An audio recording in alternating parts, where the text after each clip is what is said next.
with that, Althea, thank you so much for coming. I know that this is one of many stops that you have to make along the way. Yeah, this is the first one. And we just feel very thankful that you're here this evening. And as you can tell, this is really well attended. So. Very well attended. Thank you very much for showing up. Thank you. I wanted to thank everyone for taking time out of your schedules and come down to talk about a very scary topic. But one of the things that I really want to get through to you tonight, and if you take nothing else away, is that there is so much that we can do to get ready for even a Cascadia subduction zone earthquake. So let's go ahead and get started. So why are we here talking about earthquakes and tsunamis? Well, the reason is, frankly, we happen to like where we live.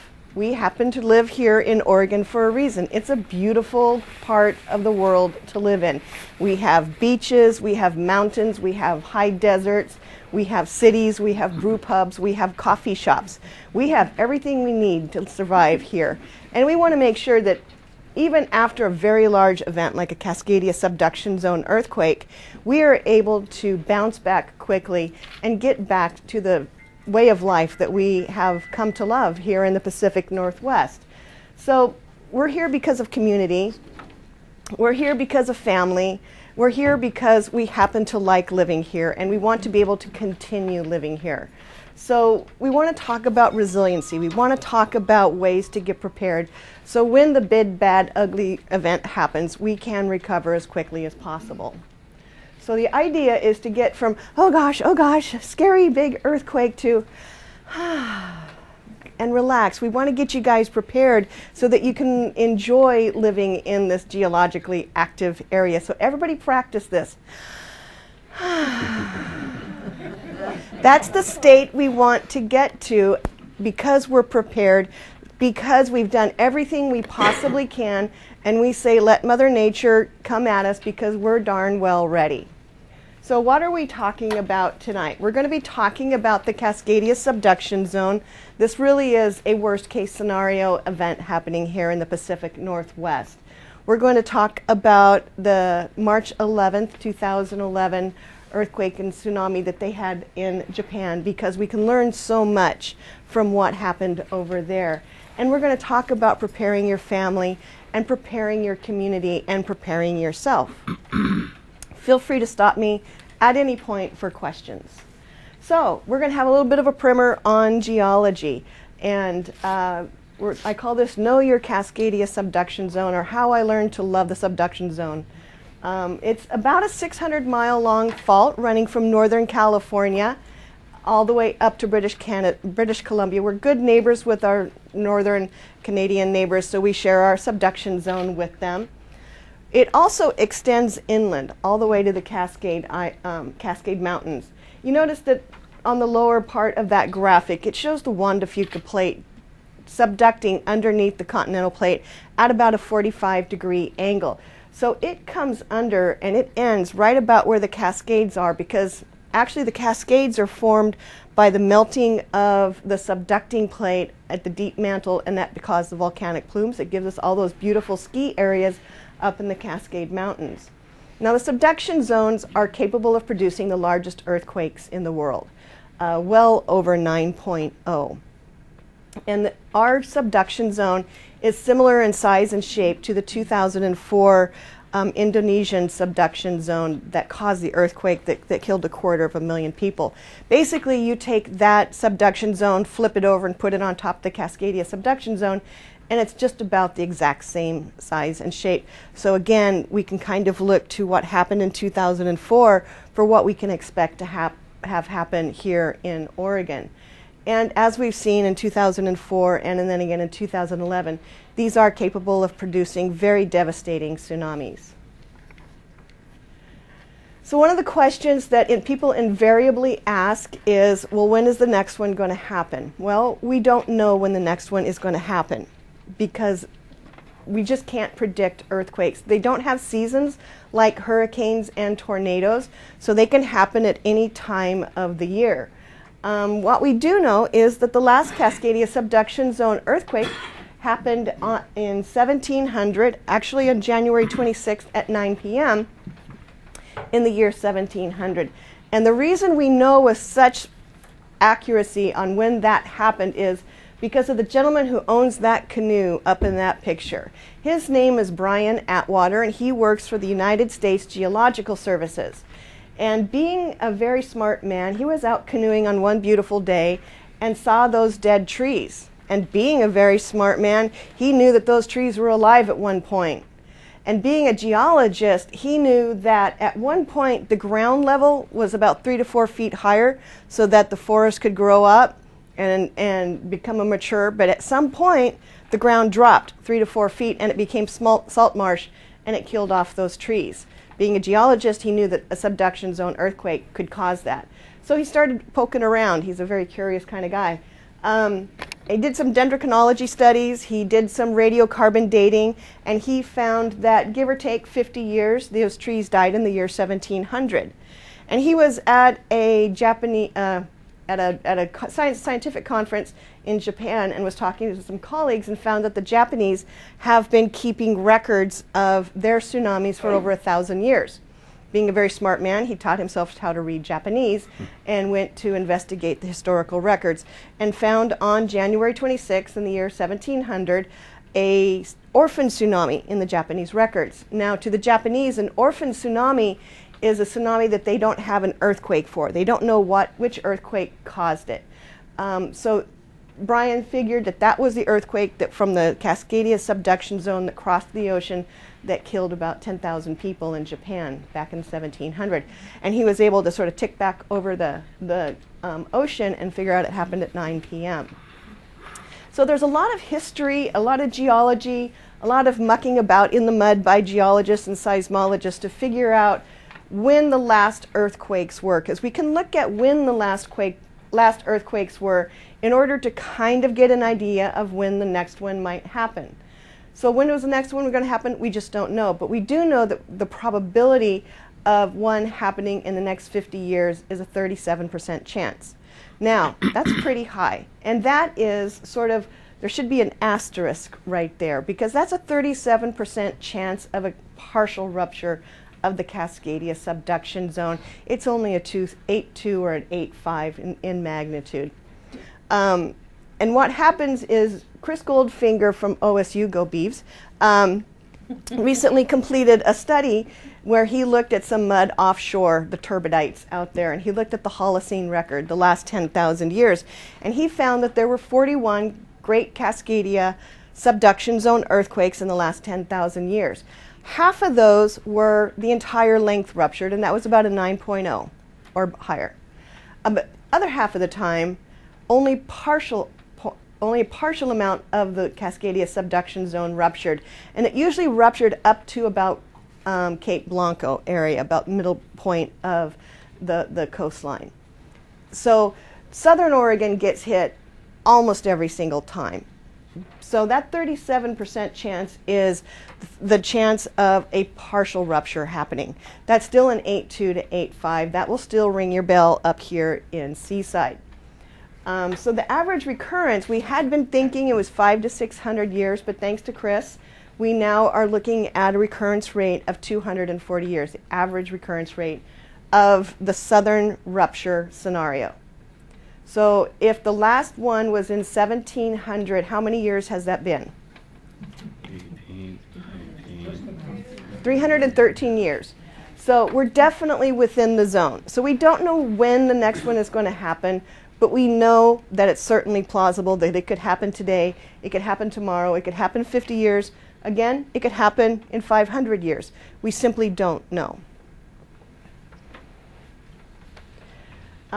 This is a slide out of Dagami that they put together. And this is kind of showing the last earthquakes for the last 10,000 years. And you can see that there's been some very, very large ones. Very large ones. And they happen fairly well spaced out, but there's lots of these littler ones. So the likelihood of the full rupture is less than these much smaller earthquakes. We're hoping that we don't see the trend going back up to the very large one. We're hoping that Mother Nature throws a softball and we only get the 8.2 to 8.5, but we'll see. It's kind of like a surprise. It's like Christmas. You just don't know what you're going to get. Okay. Oop, wrong direction. So when we're looking at the partial ruptures, like I said, they are 8.2 to 8 to 8.2. Sometimes we're up to 8.5. So they're much smaller. So we really don't know when they're going to happen. So we're assuming that we're having the earthquake. What can we expect during this earthquake? Well, there's a number of different types of hazards that happen during the earthquake. One that happens that we don't often get here in Oregon from a Cascadia. These are generally more of a surface fault rupture where you see the deformation on land. The one on the left is from the 2010 New Zealand earthquake. The one on the right from 2009 in China. If we had a crustal fault rupture, we might be more likely to see that kind of ground deformation.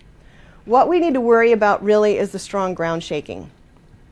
We're not like Japan or California that gets regular small earthquakes to knock down our bad buildings so that we can build nice, shiny, strong ones. We have a lot of bad building stock here in Oregon, mostly because we didn't know about the earthquake hazard until fairly recently. And we weren't building to a strong seismic code. So when the ground shakes, it's our built environment that really responds to that. Now, single-family homes tend to do fairly well in these types of earthquakes. So if you bolt your house to your foundation, strengthen your cripple walls, replace your masonry chimneys, your homes are probably going to do fairly well. It's the larger structures that don't tend to do very well in these larger earthquakes. The waves tend to be very long period, and any large structure tends to do very poorly.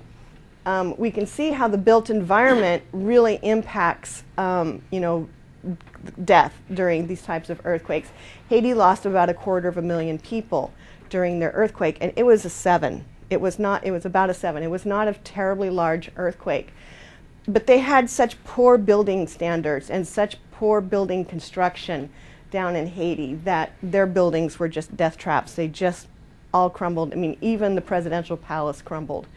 The image on the left is from Japan, and Japan is probably the most, next to Chile, the most prepared country for earthquakes, and even they had some issues that we're going to be talking about a little bit.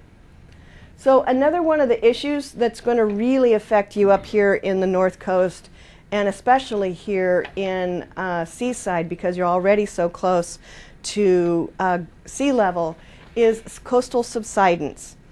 During the earthquake, the subducting plate, as time goes, tends to bow up the continental plate. And so when the earthquake happens, it tends to bounce back down. And we can see up to 5 to 6 feet on the north coast here of subsidence, 1 to 3 feet in the central part of the coast, 3 to 4 feet on the south coast. And that means that the ground is going to be permanently lower until over time it has a tendency to build back up. Oops. You can see here on the left, the gentleman standing there, the water level is about where the ground level used to be before the earthquake, but you can see trees were there. And so at some point this is kind of cycled through. It's raised up, it's dropped down, it raised up, and it's dropped down. Just like our subduction zone, has recurring type earthquakes, so almost all the other subduction zones do too. And this is an issue because it really affects our built environment if we don't build with that in mind. The image from the left is from Japan, and that water is coming over a 30-foot seawall. Now, the Japanese, when they were planning for earthquakes and tsunamis, severely underestimated the size of the earthquake that they could get. They didn't think it could get much over an 8.5. What they ended up with was a 9. And so not only was the earthquake much higher, but that meant that the tsunami was much higher. But they also had about 5 to 6 feet worth of subsidence here. So the ground dropped suddenly 5 to 6 feet, plus they had the much larger tsunami, so that tsunami just came right up and over their seawalls. So when we think about our built environment, we need to be building towards the right hazard. We need to make sure that we're taking all of this into consideration. Another one of the issues that's going to severely impact you out here on the coast is landslides, mainly because that's what's going to be cutting you off from the inland valley. Most of the east-west routes between 101 and I-5 are going to be closed down because of landslides, whether it's large pieces coming down on top of the road or the road itself sloughing off away. It doesn't take a large earthquake in the Pacific Northwest to cause landslides. Just a winter storm can cause landslides. Now, the last earthquake was in January. What's the weather like here in January? So add the earthquake on top of already saturated soils and we could see a lot of landslides. And so that means that people are going to be isolated for probably considerable amounts of time. Depending on where you live, up in the boonies and up, you know, some of these roads, you may not be able to get out except by on foot. And so that's why we really promote the fact that people need to be taking this into consideration with their preparedness efforts. The Go Kit's a great place to start, but in your home, especially if you live outside of the inundation zone, you need to be having about 3 weeks worth of food and water. If you live in the inundation zone, you might look to Cannon Beach as a model. They have what they call a tsunami buddy system. And that's where a family that lives in the inundation zone partners up with a family that lives outside of the inundation zone, and they store their food and water and clothes up at their buddy's house. They have a key to the storage units, and if anything happens, they don't have to worry about saving or trying to get a Go Kit. They just get up to their buddy's house. Liquefaction is going to be another issue here in the Pacific Northwest. Liquefaction happens when you have unconsolidated wet soils about the level of the groundwater or the water table. It basically turns to pudding during the earthquake. And things don't sit very well in pudding. Things have a tendency to sink into pudding, and things have a tendency to pop up out of pudding. And it also can cause this lateral spreading like we saw up at Turnagain Heights in 1964 up in Alaska. The issue with liquefaction is that it can cause buildings to settle unevenly. So even if the building itself is intact, if it settles unevenly, it can break water mains, it can break gas lines, it can break power lines.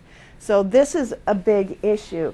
There were neighborhoods in Christchurch after their earthquake that were using porta potties for 2 years. They're just now getting their sewer systems back up and running. And that was a fairly small, localized earthquake. It is not one that impacted the entire region. And then we have the tsunami. So I want to talk a little bit about tsunamis, and I want to make sure that people understand the difference between a local tsunami and a distant tsunami. A local tsunami is caused by a subduction zone earthquake right off of our shore, and a distant tsunami is caused by a subduction zone earthquake elsewhere. A distant tsunami only impacts right along the coast. A local tsunami, you're going to be dealing with the impact of the earthquake and the tsunami.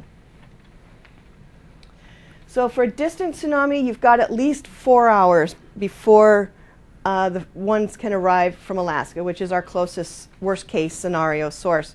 You might remember 1964. Some of you might have been around then and remember that. That's kind of our worst-case scenario, is out on the Aleutian chain, but that's 4 hours away. We're going to have much lower damage, much less flooding, and the National Tsunami Warning System can get the information out to you. When it comes to a local tsunami, this arrives within minutes after the earthquake, especially if you have subsidence, significant amount of subsidence.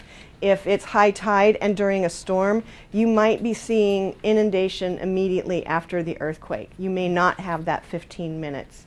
You're going to have much higher waves. In Japan, we saw between 100 and 130 was from some of the highest waves. Localized, a couple of places got up to 160, but that was in a very narrow channel, and that was unusual. But we can expect 30 to 50 feet on average.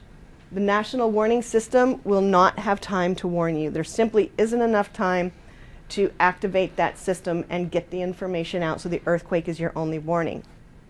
And that is really important for you to take that message also out, because we tend to have a lot of distant tsunamis. They don't tend to be very impactful, but we get a lot of them. Think of 1960, 1964, 2005, 2007, 2009, 2010, 2011, and 2012. So we get a lot of distant tsunamis, and really, when it comes to a distant tsunami, it's more managing people's reactions to it. We don't want people hopping in their car and driving to Portland, because that's a little bit of an overreaction. We just need people to get away from the water and stay away from the water for about 24 hours. So what causes a tsunami? As we have the subducting plate, we have a locked zone, and eventually it breaks and it springs back up. And basically it's just like a rubber band. And when the ground pops up, it popped up 50 feet in Japan. And Japan moved 30 feet closer to the US within seconds. This happens within seconds. And the entire water column gets lifted up, and then it splooshes back down, and all that energy moves out and becomes a tsunami. So the question is, why is there more than one wave? Because a tsunami is a series of waves. So if you remember back in 2 years ago today, what time was the first arrival supposed to get here of the waves, the first wave? 8:30. About 8:30? When were the largest waves hitting the coast? 2 p.m. Yeah, much later. And that's because, as you can see, as the tsunami moves out over the ocean, it becomes very chaotic. And it bounces off of undersea mountains, it bounces off of undersea caverns, it bounces off of other waves, it bounces off of boats, it bounces off of Nemo. It'll bounce off of anything out there. It can bounce off of other waves. And so it has a tendency to go out and come in and come out and bounce around. The Japanese earthquake tilted the axis of the Earth. It slowed the rotation by about 1/millionth of a second, making our day about 1/millionth of a second longer. The energy from that earthquake and tsunami was bouncing around the Earth for about 48 to 72 hours. They were still registering it on tide gauges 48 hours later. So the thing to remember about tsunamis, if I can get it to move forward, is that it's a series of waves. You need to stay away for 24 hours, even if it didn't look like it inundated or had any kind of impact, because the energy is still out there bouncing around, and we can still get rogue waves, and we want people to stay safe. And as we saw in Japan, even though the tsunami by the time it got here was only a meter, meter and a half in some places, it still was quite capable of causing a lot of damage in bays and harbors. So even small tsunamis can be dangerous and deadly.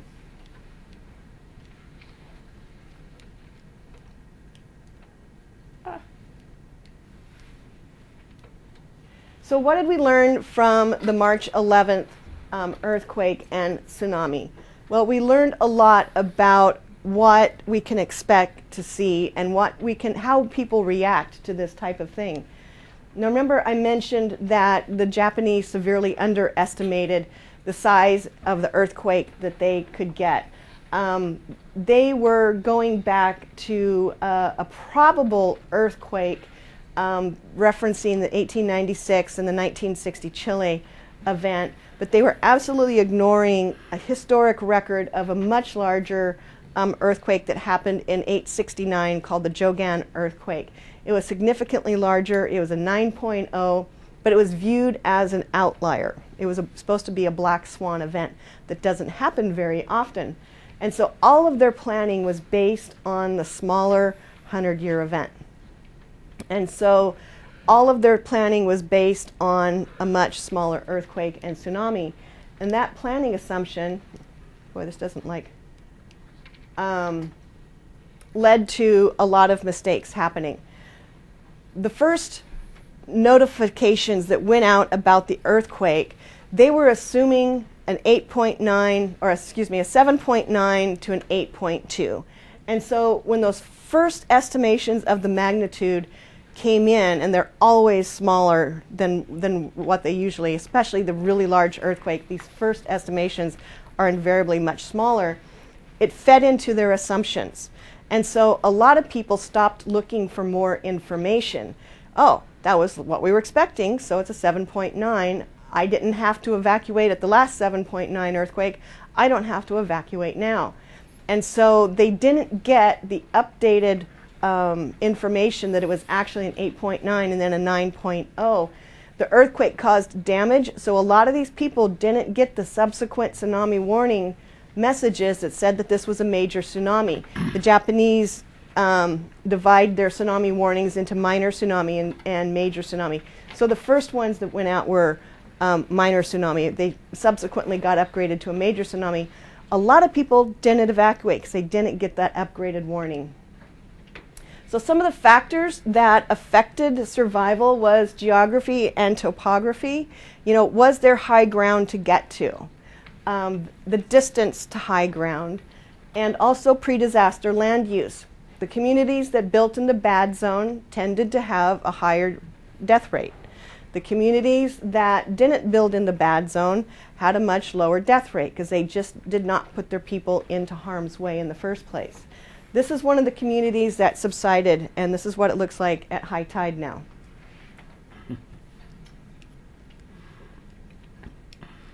I think we need to fix our clicker. So some of the human factors that affected survival during the tsunami: one, the time of the event. It happened when people were already up and about and about their daily life. If it had happened in the middle of the night, we would have seen a higher death count because people just wouldn't have been able to get up and out in time.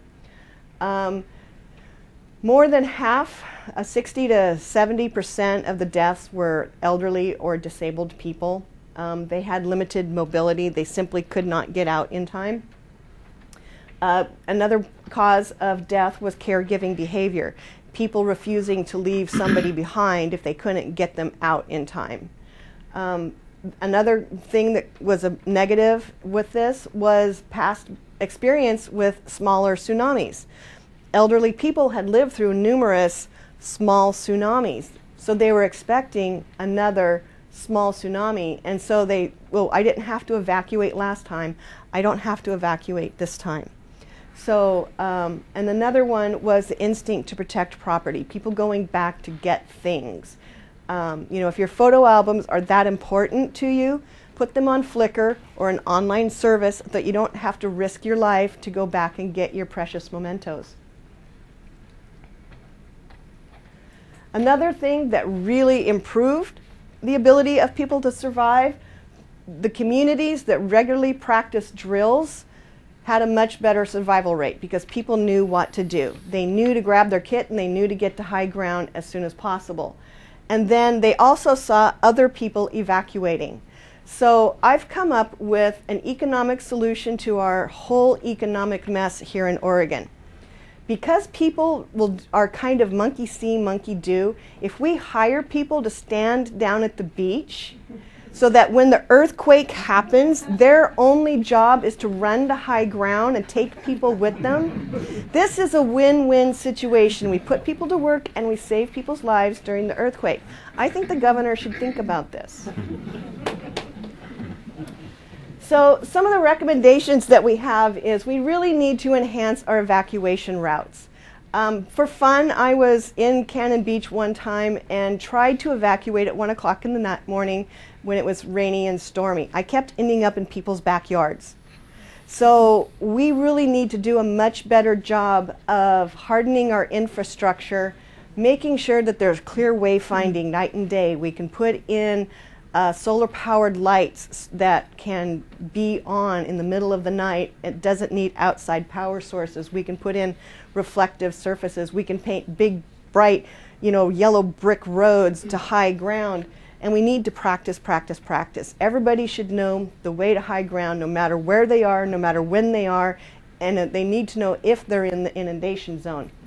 And then in places like Seaside, where we don't have high ground to get to, we need to start looking at vertical evacuation because of the fact that people are going to die if they don't have high ground to get to. And in Seaside, there's no high ground to get to. So that's something that we really need to start being serious about looking at. And then we need to embed tsunami information into our ambient environment. This is a school that flooded in Japan, and so they marked where the tsunami, how high the tsunami water got to. And so now it is a part of the visual conversation that those kids have every single day, and so that those kids will be aware that this is a hazardous place to be, and they know to practice, and they know what to do when something happens. We're the first generation in modern history that is aware of this problem, and so it's really our responsibility to make sure that our children are being taught what to do in case of an emergency. So for the Cascadia planning assumption, we know it's going to be a 9.0, and we know that there's 3 metropolitan areas, Portland, Seattle, and because we're good neighbors with Canada, we include Vancouver, BC. That number is actually wrong. If we include all of Northern California, British Columbia, the number is closer to 15 to 20 million that live in the hazard zone that's going to be impacted by this. And the takeaway there is the urban centers are going to get the help first. The help is going to go first where the people are. And that means our coastal communities could be on their own for quite some time. And that is an issue because, as we saw in Japan, responders are just as much victims as anybody else. They have families that they have to deal with.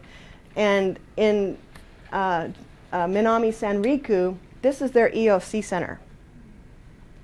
So they thought that they were high enough. Remember, they severely underestimated their hazard, and they built in the bad zone. And unfortunately, about 40 people died in that.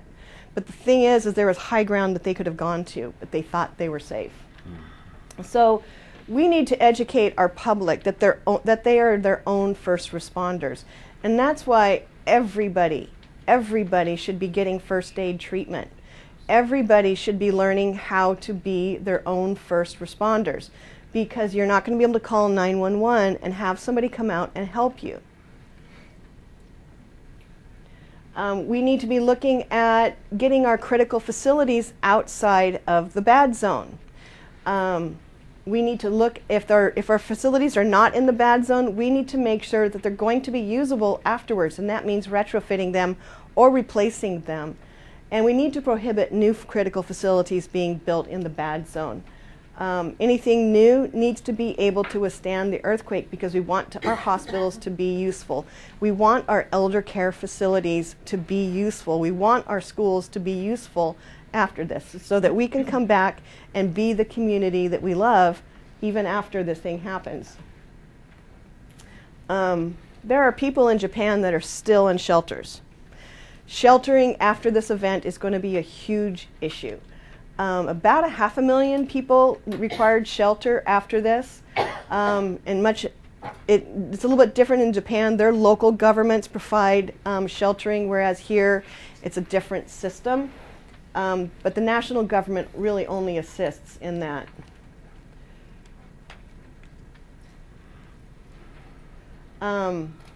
So some of the challenges to sheltering in Japan is, in many places, the local civic authorities died in the earthquake and tsunami. So there was no one to open shelters. Some of the pre-designated shelters were destroyed in the earthquake and tsunami. Food was delayed for up to 3 days in places. There were places in Japan that didn't get help until 7 days later. So the sheltering that they ended up having was sort of a mix of planned and ad hoc. And the ad hoc sheltering caused some problems. They tended to be in people's homes. They tended to have issues with getting information out to them. They didn't have power, they didn't have water, and it took them weeks, months, and some places years still to get their lifelines back in there. So what we recommend is that communities plan for robust sheltering. We need to make sure that more than one person in your community can open up a shelter. So we need to be looking at the buildings that we have in our communities and thinking about what is useful for a shelter, and then working with the American Red Cross to get the training so that more people are available to do sheltering after this. And then we need to bring the message home. We need to make sure that we personally are prepared. We need to make sure that our neighbors are personally prepared. And we need to make sure that our communities are prepared. And it really starts with you guys, because you're here, you're interested. So you take this information back and you talk to your kids, you talk to your grandkids, you talk to your church members, you talk to the people at the grocery store, you talk to the people at the coffee shop, and making sure that you're taking that message out and making sure all of those other people are also prepared.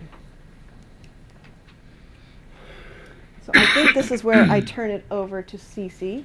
Oh, one last slide. We have a lot of assumptions about an earthquake. We think we're going to be sitting at home at our dinner table at a nice, polite time for this thing to happen. Or we may be at work. We think it's going to happen at work. There's a lot of assumptions that, oh, I'm prepared. I've got 3 weeks worth of food at home. I've got a generator. I've got axes and guns and ammo and deer and all kinds of things that I can do at my home. Are you at home right now? How many people crossed a bridge to get here? How many people drove down into the inundation zone or maybe sitting in the inundation zone right now? So we have a lot of assumptions about our preparedness, and we really need to think about all possibilities and then plan for them. And then participate in the Great Oregon Shakeout, October 17th at 10:17, a drop, cover, and hold drill, less than 1 minute. Get more information at shakeout.org.